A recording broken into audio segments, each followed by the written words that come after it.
1 मार्च 2026 Persian gulf में tanker Skylight पे हमला होता है। 2 इंडियन क्रू मेंबर्स की जान जाती है। Before we open this up, breaking news is now trickling in, and this is to do with India. 11 Indian ships, including 2 LPG vessels, are believed to have been stranded in the Strait of Hormuz. There's heavy shelling between Iran and Israel. ये कोई news का headline नहीं है, ये एक warning है। सोचो 1.4 billion लोगों की जिंदगी, उनका चूल्हा, उनका ट्रैक्टर, उनकी फैक्ट्री, सब कुछ एक पतले से दरिया के रास्ते से आता है और अब वो रास्ता बंद हो चुका है। हॉर्मोज की स्ट्रीट सिर्फ 33 किलोमीटर चौड़ी, मैप पे देखो तो सिर्फ एक पतली सी लाइन लगती है, लेकिन असली दुनिया में इसी 33 किलोमीटर के रास्ते से गुजरता है दुनिया का लगभग 20% पेट्रोलियम और 20% लिक्विफाइड नेचुरल गैस। सोचो जरा, दुनिया की इकोनॉमी लिटरली एक पतले से चौक पॉइंट पे टिकी हुई है और इंडिया के लिए दुनिया का 3rd सबसे बड़ा एनर्जी कंज्यूमर। ये सिर्फ जियोग्राफी नहीं है, ये एक तकदीर है। 28 फरवरी 2026 एक रात जिसने मिडल ईस्ट के बैलेंस को हमेशा के लिए बदल दिया। अमेरिका और इजराइल ने ईरानियन लीडरशिप पर कोऑर्डिनेट स्ट्राइक लॉन्च किए। टारगेट सिर्फ मिलिट्री बेस नहीं था, मैसेज बिल्कुल क्लियर था, तेहरान को झुकना होगा। We've been telling you about the Strait of Hormuz. It's a strategic choke point. Iran has blocked it. First, it threatened attacks on ships that pass through the strait, and now it is laying mines in the waterway. US forces are trying to stop this. They're attacking Iranian vessels. लेकिन Iran ने जवाब traditional navy से नहीं दिया, ना ही aircraft carrier से और ना ही जायंट फ्लीट से। उसने एक नया वॉर मॉडल एक्टिवेट किया, ड्रोन्स, मिसाइल्स और सी माइंस, और सबसे डेंजरस वेपन फियर का फुली यूज किया। हर टैंकर कंपनी को सिर्फ एक चीज समझ आ गई, हॉर्मोज अब सेफ नहीं है। एक एक करके maritime war risk insurance withdraw होने लगे, शिप्स रुकने लगे, कैप्टन्स वेट करने लगे और पोर्ट्स जैम होने लगे और धीरे धीरे हॉर्मोज की वो पतली सी नाली बंद होने लगी। ऑफिशियल ब्लॉक अनाउंस होने से पहले दुनिया समझ गई रूट मर चुका है, क्योंकि ट्रेड सिर्फ मिसाइल से नहीं रुकता, वो रिस्क से रुकता है। और जब इंश्योरेंस कंपनी नो बोल देती है तब दुनिया का सबसे पावरफुल टैंकर भी बिल्कुल बेकार हो जाता है। फिर अटैक बढ़े, मर्चेंट शिप टारगेट हुए, वार्निंग ब्रॉडकास्ट आने लगे, no ship is allowed to pass. कुछ वेसल्स वापस मुड़ गए और कुछ समंदर में एंकर लगा के खड़े हो गए और उस मोमेंट दुनिया को रियलाइज हुआ ये सिर्फ 33 किलोमीटर की स्ट्रेट सिर्फ मैप का कोई मामूली रूट नहीं है, ये ग्लोबल इकोनॉमी की ऑक्सीजन लाइन है और अब कोई उस लाइन को धीरे धीरे दबा रहा है।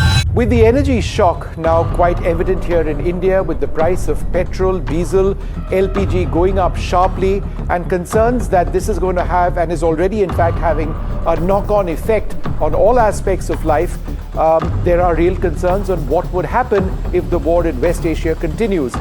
The Iran conflict and Hormuz blockade has put many economies to the test. And amid the growing energy crisis, Pakistan's economy has suffered a sharp blow from the oil shock, with fuel costs spiking rapidly. But there is something else that grabs the South Asian nation's attention: India's relative stability.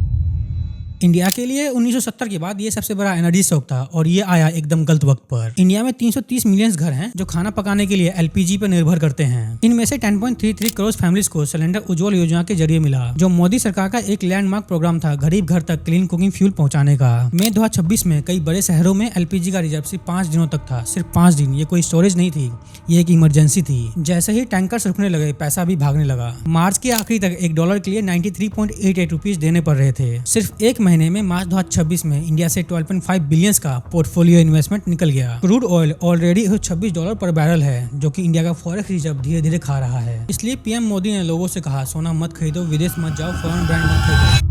अब देश को सर्वोपरि रखते हुए, माँ भारती को सर्वोपरि रखते हुए हमें एकजुट होकर के लड़ना होगा और उन संकल्पों को पूरे समर्पण भाव से पूरा करना होगा। जैसे एक बड़ा संकल्प है पेट्रोल डीजल का संयम से इस्तेमाल करना। साथियों, हमें पेट्रोल डीजल का उपयोग कम करना होगा। हमने कोरोना के समय में वर्क फ्रॉम होम की, ऑनलाइन मीटिंग की, वीडियो कॉन्फ्रेंस की, ऐसी अनेक व्यवस्थाएं विकसित की और हमें आदत भी हो गई थी। आज समय की मांग ऐसी है कि उन व्यवस्थाओं को हम फिर से शुरू करें तो कम से कम 1 साल के लिए हमें विदेशों में जाने की बातों को टालना चाहिए। कोई भी कार्यक्रम हो, हम सोने के गहने नहीं खरीदेंगे।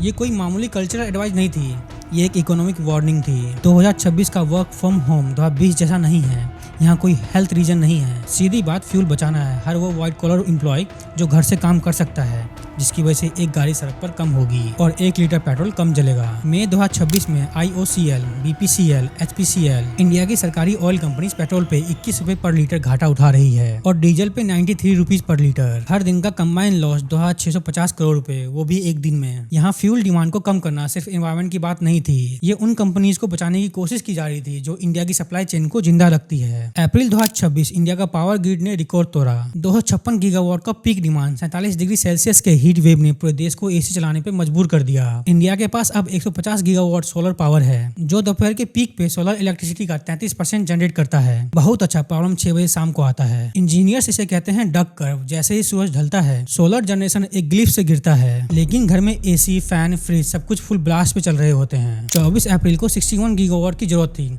और था सिर्फ 6 गीगावाट स्टोरेज। ये कोई टेक्निकल गैप नहीं था, ये था रोज रात का संकट। कोयल इंडिया का बैकअप प्लान था, जब सोलर शाम को गिरता है तो कोयल प्लांट्स रैंप अप करते हैं। 2026 में ये बैकबोन टूटने लगा। अर्ली 2026 में करीब 26 gigawatt thermal capacity force outage की वजह से बंद हो गई। मतलब अनप्लान फेलियर एक मेन कल्प्रिट था। वही हीटवेव जो डिमांड बढ़ा रहा था, वही कूलिंग इक्विपमेंट को डैमेज भी कर रहा था। कोयल प्लांट जो सनसेट के बाद रैंप अप करने चाहिए थे, पहले से ही अपनी मैकेनिकल लिमिट पे चल रहे थे। इसलिए 24 अप्रैल की रात 5.4 गीगावाट का शॉर्टफॉल रिकॉर्ड हुआ। पूरा देश गर्मी में सोने की कोशिश कर रहा था क्योंकि बिजली नहीं थी। और ये एनर्जी क्राइसिस सिर्फ बिजली तक नहीं रुकी, वो जमीन तक पहुंचने लगी। यूरिया इंडिया का सबसे ज्यादा यूज होने वाला फर्टिलाइजर जो नेचुरल गैस से बनती है। गैस उसके प्रोडक्शन कॉस्ट का 75 to 80% होता है। जब गल्फ से LNG इंपोर्ट्स ठप हो गई, तब इंडियन मैन्युफैक्चरर को एक्सपोर्ट मार्केट से उठाना पड़ा और उसकी कॉस्टिंग पड़ रही थी 19 से 21 dollar per unit, pre war rate से 2x ज्यादा। और उसका नतीजा मार्च 2026 में डोमेस्टिक फर्टिलाइजर आउटपुट 24.6% से गिरा। लेकिन फिर सरकार ने फैसला किया किसान को सजा नहीं मिलेगी।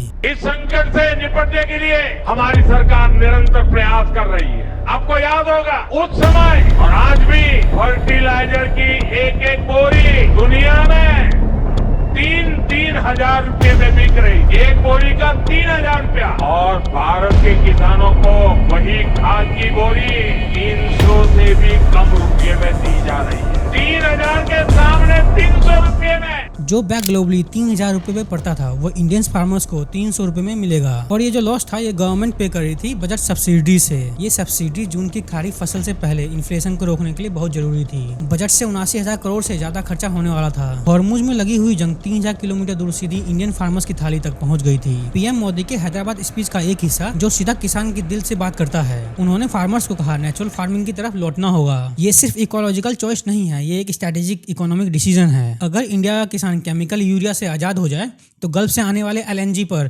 निर्भरता कम हो जाएगी। नेचुरल फार्मिंग का मॉडल सिंपल है, लोकल सीड, मिट्टी को समझना, केमिकल से डैमेज किया हुआ जमीन को ठीक करना। गुजरात में, आंध्र प्रदेश में, हिमाचल में ये मॉडल काम कर रहा है। अब सवाल ये है कि इन्हें स्केल करने का। इंडिया के खेत में सिंचाई एक अलग ही एनर्जी संकट है। लाखों किसान डीजल पंप से अपने खेत को सींचते हैं। महंगा डीजल जो ग्लोबल प्राइस से लिंक है, जो हॉर्मुज से आता है। पीएम कुसुम ये स्कीम किसान के खेत पर सोलर पैनल लगाती है। पंप सोलर से चलता है और अगर ज्यादा बिजली बने तो वो ग्रिड को बेच भी सकता है, जिसकी वजह से किसान एनर्जी प्रोड्यूसर बन जाता है, सिर्फ कंज्यूमर नहीं। 2026 के एनर्जी क्राइसिस में ये स्कीम डबल प्रोटेक्शन बन गई। एक तरफ डीजल की जरूरत कम पड़ गई और दूसरी तरफ ग्रिड पे लोड कम पड़ा। हॉर्मुज की वल्नरेबिलिटी का सबसे तुरंत जवाब वो था जो सालों से क्वाइटली बिल्ड हो रहा था। 1 अप्रैल 2026 इंडिया ने ऑफिशियली कर दिया कि अब देश के हर एक पेट्रोल पंप पर E20 पेट्रोल मिलेगा, यानी 20% डोमेस्टिक प्रोड्यूस एथेनॉल जो गन्ने और अनाज से बना हुआ है। 1990 crore litre ethanol production capacity. Union budget 2026 में आगे का कदम उठाया। कंप्रेस बायोगैस को CNG और PNG नेटवर्क में ब्लेंड करना शुरू होगा। गोल यही है, एक इतना डाइवर्स डोमेस्टिक फ्यूल इकोसिस्टम बनाओ कि कोई भी मैरीटाइम चौक पॉइंट दोबारा इंडिया को रोक ना सके। लेकिन मेरा सवाल ये है कि 12 साल से मोदी सरकार क्या कर रही थी? पीएम मोदी का एक और कॉल था, अपने घर में जाओ और देखो फॉरेन मेड चीजें कितनी हैं। टूथपेस्ट, कंघा, जूट, मोबाइल। फिर सोचो क्या ये चीजें इंडियन ब्रांड्स में मिलती हैं? इनमें से कई सारी चीजें इंडियन ब्रांड में मिलती है, लेकिन वो ब्रांड